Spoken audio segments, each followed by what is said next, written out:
welcome back. How was vacation? It was great. I brought a picture to show you.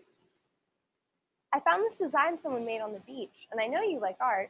I thought it was cool how they sorted those little rocks by colors. Cool. Did you make one too? Yeah, but it got washed away before we got a picture. If you were making pebble art, how would you sort the rocks? What characteristics would you use to pick your materials?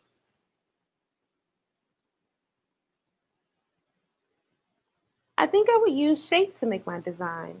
Maybe I could put one row of round rocks, one row of squarish ones, and one row of flat ones. Mom did something kind of like that. My brother used size for his, a huge rock in the middle and lines of different sized rocks coming out from it. Your family sounds very creative. What did you do with yours? I used texture to make my pebble art. One stripe of smooth pebbles and another stripe with bumpy pebbles. I wanted some pebbles with bumpy edges, but I couldn't find many. I wonder why. Well, what kind of beach was it? Was it a lake, ocean, or river? It was an ocean, the Pacific. The water was cold and clear and salty. Does that have something to do with the rocks? Well, think about a lake, stream, and an ocean. How are they different? Okay, they're all made of water. Streams are fresh water, and lakes usually are too. Oceans are salt water. All true, but there's something else. Well, lake water seems pretty still unless it's super windy. But streams and rivers have moving water, and the ocean has waves. Is that what you're thinking? Exactly. River rocks and rocks at the beach are often smooth, just like your pebbles. And that's because they get tossed around by the moving water. Rough edges get sanded down over time. And eventually they'll be small enough to be sand. That reminds me, when we were driving across the country, the soil kept changing. It made me wonder how there can be so many different types of soil. I thought all dirt was the same. I think it has to do with what the soil is made from. Let's do some research. What is soil made out of?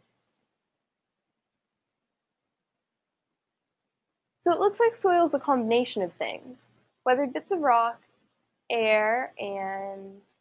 Wait a minute. It's hummus? I think we eat that with pita chips.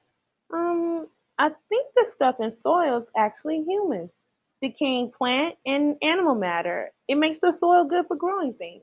That's a relief. So maybe the soils were different colors because of the different kinds of rocks and minerals they were made out of. That sounds reasonable to me. Dark soils have lots of humus. Some soil is red because of iron, and some is pale and sandy. The particles can be different sizes, and they can feel different too. Have you ever used a sieve set to sort out the particles of sand?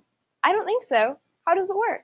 There's a stack of sieve trays with different size holes. You pour in your soil sample and give it a gentle shake. The pieces of soil are caught by screens on the way down, and the bottom dish catches the very finest particles. That sounds cool. Hey, I have a question for you. I know you saw different types of soil on your trip, but did you also notice different kinds of water? Sure, the water was different colors. Some was fresh and some was salty, some was clear and some was hard to see through. I wonder what made the water so different in the places we visited. Maybe you could do some research to answer that question on your own. See you next time.